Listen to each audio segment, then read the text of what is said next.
Исус се даде себе си за сите нас. Исус се даде за мене, Исус се даде за вас. Иако може би тоа е вака едноставно кажано, меѓутоа многу значи да се дадеш за некој, да го дадеш животот за некој, како што нели видовме. Тоа е вистинскиот пријател, кој што е спремен и животот да го даде. Но да се подсетиме на старозаветниот евангелист Исаија, како го опишал тоа во 53-та глава од Исаија. Исаија 53. Ги читаме 5 и 6 стих. Исаија 53, 5 и 6.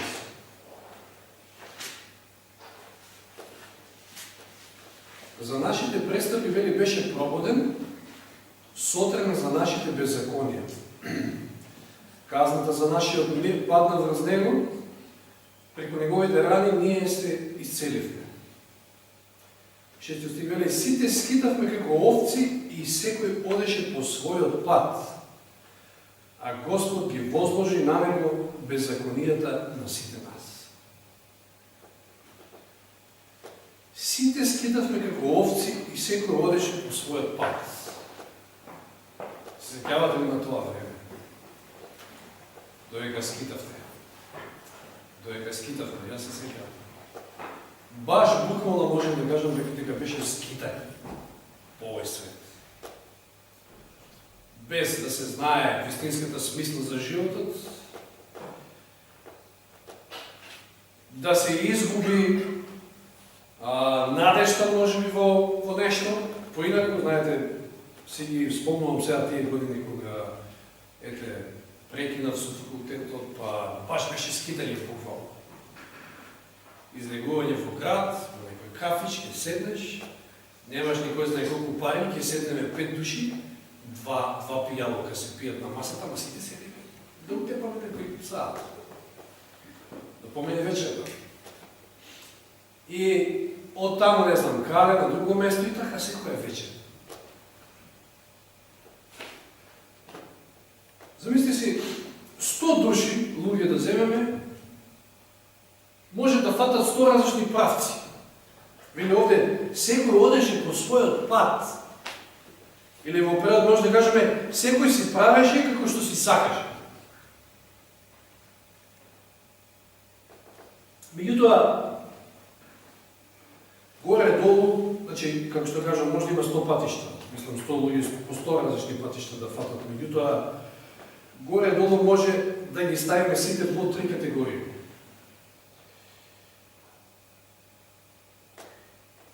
Првата категорија се отворени бунтовници. Они кои што се во отворен бунт против Господа. Значи созданието, замисли си созданието, мафта со тупаница, и му вика на Господа, јас сакам на мој начин. Сетите се на Нимрод, Вавилон, вавилонската кула. На наш начин, на мој начин, ќе стигнеме до небото. Фараонот во Египет, што велеше? Кој е тој ваш Бог? Едно зло, друго зло, трето зло, четврто зло и он. Уште се повеќе се стврдува. Уште повеќе се бунтува против Бога. Кој е тој ваш Бог? Па ја да го слушам. Знаеме како заврши. Вавилонскиот цар Валтазар, во она 5 глава Даниил, се подсетиме.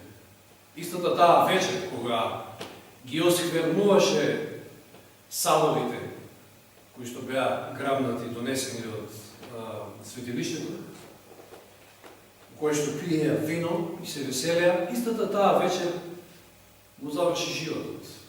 Бунт против Бога. Тоа е една група на луѓе, не се задржува многу на нив. Но втората група и третата се поинтересни за нас. Втората група е навидно се верни сакат да служат, а всушност сепак тераат на свој начин. Темата ми се вика мој начин. Или свој начин. И еден добар пример за тоа е Саул, често пати го спомнуваме, кога зборуваме нешто во овој контекст.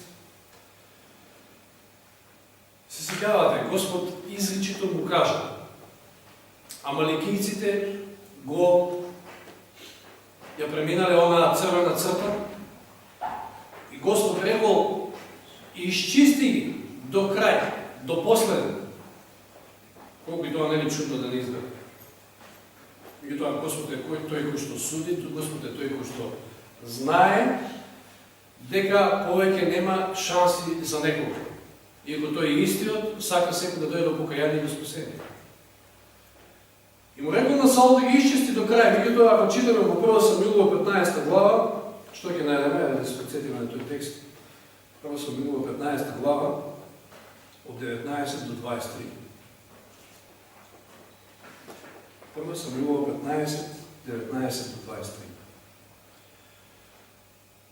Зошто не ги послуша Господовите зборови, му се обрека Самуил? Зошто се нафрли на грабеж и го стори оно што е зло во Господовите очи? А Саул одговара на Самуил: јас го послушав Господовиот збор, јас го послушав, ја послушав. Презедов поход каде што ми испрати. Че отидов и го направив тоа, што Господ ми каже преку тебе. Го доведов Агаг, амаличкиот цар, и извршив клето истребување над амаликиците. Сега се е како што треба овде, ама зошто го сочува лага? Или понатаму оди во 21 стих и вели: но народот зеде од пленот овци и говеда, значи сега па народот што направил, сочува од стоката, и тоа од најдобрите, врз кои требаше да биде извршено клето истребување, значи требаше и стоката за сока комплет, тоа беше заповедта, за да му ја вика жртва на Господа. Значи, ги задржа, ама за да му ги жртвуваме на Господа. Да ги употребиме во Божја служба. А Самуил одговара во 22 стих: дали му се на Господа помели палениците и приносите од послушноста кон неговиот глас. Знај, послушноста е поскапоценна од најдобрата жртва. Покорноста е подобра од овни. Познатот стих. Пеевме песна, едно од моите по-милени во, мислам на англиски, која ја пеевме во шведска, одмah некако ја прифатив сети предано. Значи, I surrender all. Убава песна, која што самото по себе е проповед. Значи, наистина, мокни зборови. Целосна послушност. Нема делумна. Значи, јас сум послушен као, ама сепак си ги вршам работите на мој начин.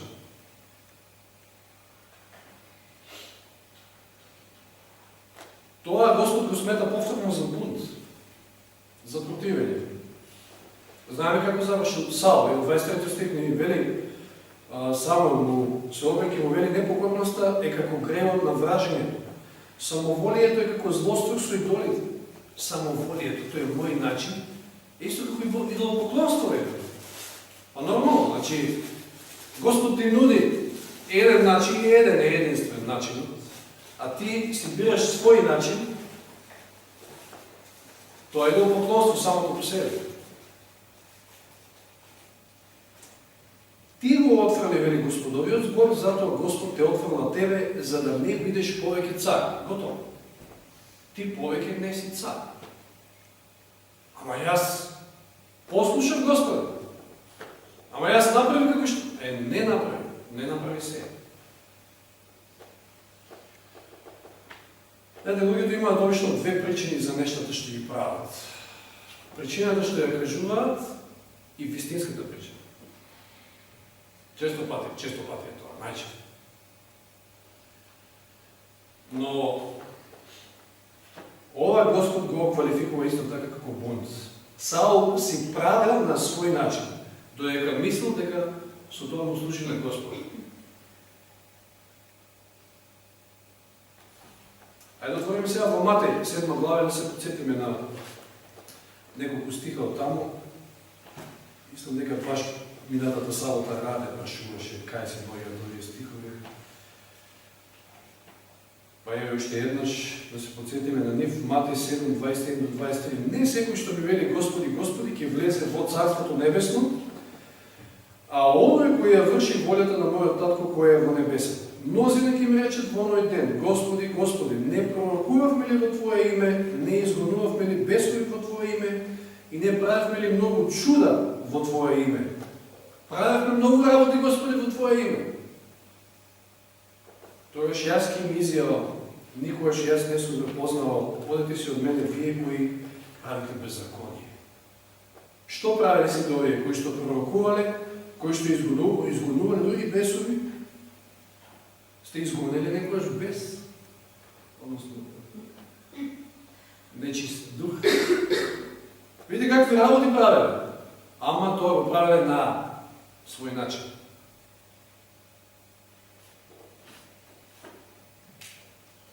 И Господи вели: вие правите беззаконие, значи вие сте непослушни сепак. И од овие две групи до сега што ги погледнавме, што е подобро, да си Нимрод, Валтазар,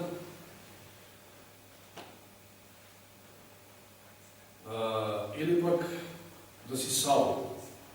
Мислам, ништо не е добро. Од ова, меѓутоа, знаете, подобро е човек да е отворен бунтовник, или ладен, да кажеме, како што вели во Прахта до Лаодикеја, отколку да мисли дека ја твори Божјата воља, односно дека му е послушен, дека ги прави нештата на Божји начин, а сепак не е така. Ги прави на свој начин. Јуда да го земеме како пример. Отворете во Јован 12 глава. Знаете, он е познат настан во куќата на лепрозниот Симон, каде што Марија Магдалена ќе го направи она големо дело. Ке се истори, буквално ќе истори целата своја љубов кон Спасителот, а на тоа ќе реагира Јуда и не само Јуда, сите тука ученици му се придружили на ова кон. Меѓутоа, ете, он си зел за право да гласно искоментира, односно да каже 5-6 стих, зашто мирово не е продадено за 300 динари, за да бидат раздадени на сиромасите. Ова што го кажав. Една причина е човекот, она причина што ја кажува, а друга причина е она вистинската. Што кажува овде Јуда, се прикажува пред сите како да толку многу му е грижа за Божјето дело, значи толку е он загрижен, толку е внимателен. Зашто сега да се растува овде, кога може да се употреба тие пари за нешто многу побитно, еве за сиромасите, но 6 стих го ја открива неговата мотивација, нели? Тоа не го рече дека се грижеше за бедните, туку зашто беше крадец. Значи, во суштина велеше, кажал тоа што кажал, меѓутоа во себе си вели: тие пари да се најдеа тука во ковчежа, така имаше повеќе.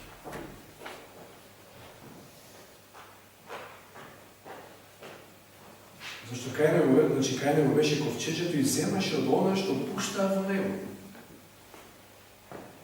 Демек се грижи за делото, демек е внимателен, а всушност удрил врз едно од најголемите дела на љубовта кој што го гледа пред себе. Значи, Марија, знаете, таа проповед што не ја кажала, него ја прикажала, за тоа се зборува и самиот Исус вели ќе остане за сите времења, ќе се спомнува секогаш за неа.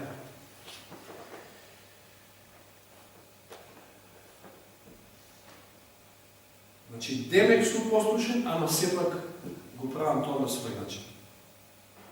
И третата група го прават вистинското нешто, меѓутоа од погрешни причини. Имаме за тоа пример во Лука 9 глава, со учениците. Пред се Јаков и Јован. Значи Лука 9 глава, 49 и 50 стих. Прво ќе прочитам, потоа е многу подобен. 49 и 50, Лука 9.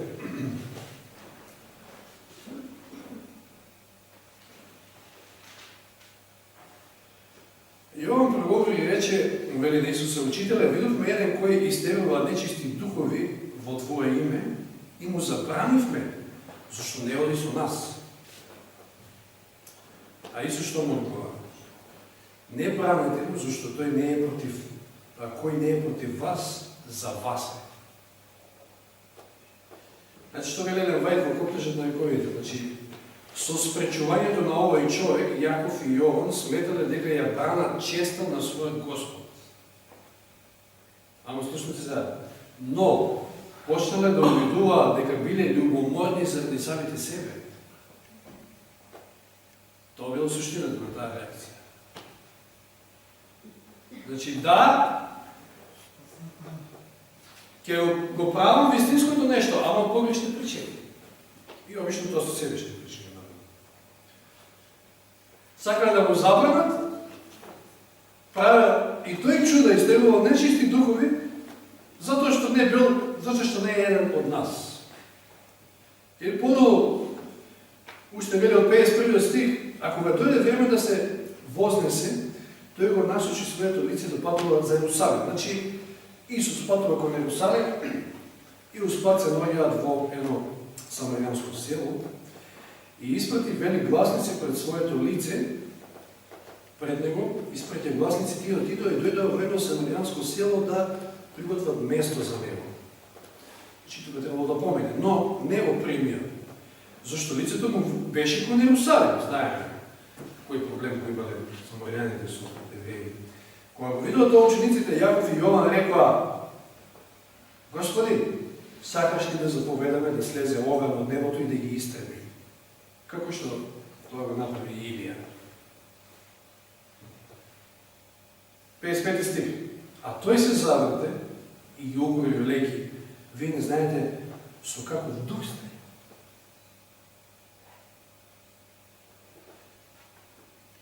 Некојаш велиме, знаеме да кажеме тоа: ја да сум на власт.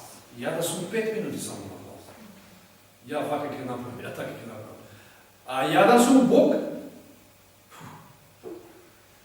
Не знам, било кој од нас ако беше Бог, до сега ќе ја спржевме ваа земја, кој знае колку пати. Еве, не сме ние поинакви од Јаков и Јован. Затоа што не го примија, не сака да го примат и велат: дај да слезе оган од небото и да заврши. Погрешни причини, многу погрешни причини. Зошто човечкиот син 56 стих вели: не дојде да ги погуби човечките души, но да ги спаси. И отидоа во друго село. Значи, демек сакаат да го прослават Бога, но прават на свој начин. Пак е во суштината овде мојот начин. Тоа е човечко, да бидеш над другите. Сакаш луѓето да го прават тоа што ти го сакаш. Или работите да ги прават, да се изведуваат: еве ќе проповедаме, ќе одиме, ќе компротираме, не знам што, меѓутоа така како што јас мислам, така да го направам, никако поинаку.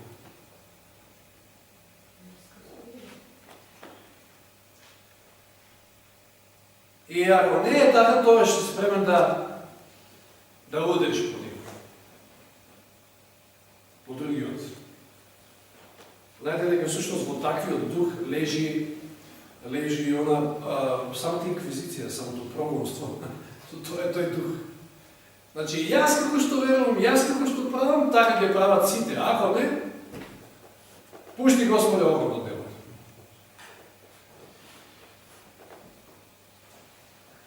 Тоа се трите категории. Но за среќа постои и четврти начин, а за тоа читаме во Матеј 16:24. Матеј 16:24. Знаете дека може нашиот начин да се совпаѓа со Божиот начин? Може. Тоа да биде сосема природно. Да јас природно сакам како што Бог сака. Да јас природно сакам да ги правам нешто како што Господ сака да ги правам. Матеј 16:24 еве го тој вистински начин.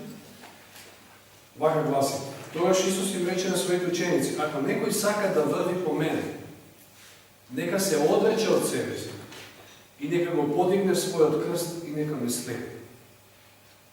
Што вели? Ако некој сака мене да ме следи, тогаш нека се одрече од себе. Нека го подигне крстот и тогаш може да ме следи. Во Галатјаните 2:20 Павле што запишал?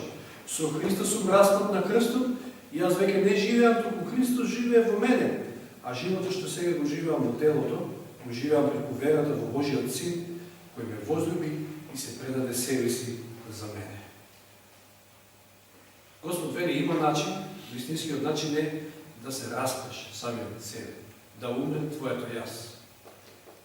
Да го земеш крстот, тогаш можеш да ме следиш, да бидеш мој вистински следбеник. Што ќе каже Павле во Галатјаните 6:14? Исто тоа е негово искуство. Јас сум далеко од тоа да се фалам, како што читаме во Галатјаните. Јас сум далеко, мислам до претходната, втората глава. 6:14 Галатјаните. Јас сум далеко од тоа да се фалам со нешто друго, освен во крстот на нашиот Господ Исус Христос, преку кого светот е распнат за мене и јас за светот. Јас сватам поентата. Замислете си, баш вчера паднахме на мобет малку на богослужбата. Павле од некој кој што се фали дека е безпрекоен, го држи законот безпрекоен, значи нема мана. Се претворил, значи кога се сретнал со Христа, што станал? Некој кој што вели за себе дека е најголем од грешниците. Видите каква е таа трансформација. Дали се е распнал самиот за своето јас? Очигледно е. Очигледно дека го доживеал тоа. Сега отваряме во Псалм 37 и тука ќе заклучиме молега и читаме 4 и 5 стих. Псалм 37, 4 и 5. Ево она за кој што велам дека може мојот начин всушност да биде Божји начин. И тоа да биде така природно. Што веле во Псалм 37, 4 и 5 стих? Сега, твојата радост нека биде во Господа. Сета твоја радост, нека биде во Господа. Тој ќе ги исполни желбите на твоето срце. Сега го заставаме овде и ги речеме, па може на мој начин. Значи, имам желби еден куп вакви, такви, онакви. Но што вели следниот стих вели, предај му ги на Господа своите патишта, надевај се на Него и Тој ќе води се. Тие твои начини, тие твои патишта, кои ќе му ги предадеш на Него, тогаш многу лесно да работите, Тој води се и тогаш твојот начин и неговиот начин. Тогаш ќе ги исполни желбите на твоето срце. Или во Христови параболи, Елен Вајд тоа много добро го запишала на 311 страна оригинална, Христови параболи, вели, кога во потпуност ќе му се предадеме на Христа. А тоа нели го офаќа она наша смрт, наше распнување. Кога во потпуност ќе му се предадеме на Христа, нашето срце се соединува со неговото срце. Нашата волја се претопува во неговата волја. Нашиот ум станува едно со неговиот. Нашите мисли се заробуваат во негова покорност. Ние го живееме неговиот живот. Еве го тоа. Мојот начин станува Божи, односно Божиот начин станува мој начин. Поточно кажам. Стануваме едно. Нема мој начин. И тогаш кога сме едно, кога сме вистински пријатели, блиски, тогаш неговиот збор значи за мене, неговата наредба значи и исполнување. Знаете, верата, кога сте толку блиски со некој, имате цврста доверба во него. И тој во вас. Верата, односно послушноста е всушност вера. Не можем да ги раздвоиме тие две. Значи да ги оставиме нашите начини. Може би ги има стотици, ама нека го ги ставиме во три категории. Ја верувам дека не сме никој од нас во таа прва категорија. Меѓутоа може би да се најдеме во втората или во третата. Но има решение. Бог има свој начин. Начинот е, како што читаме, треба да умреме за своето јас. Треба да се распиме со Христа. Како што Павле кажал, јас повеќе не живеам. Значи, исто како да... Односно, јас го живеам Христовиот живот. Христос го живее неговиот живот преку мене повторно. Исто како да Борче не постои. Неговите начини не постојат. Божиот начин е секојаш тука. Нека Господ ни помогне во тој правец. Амин.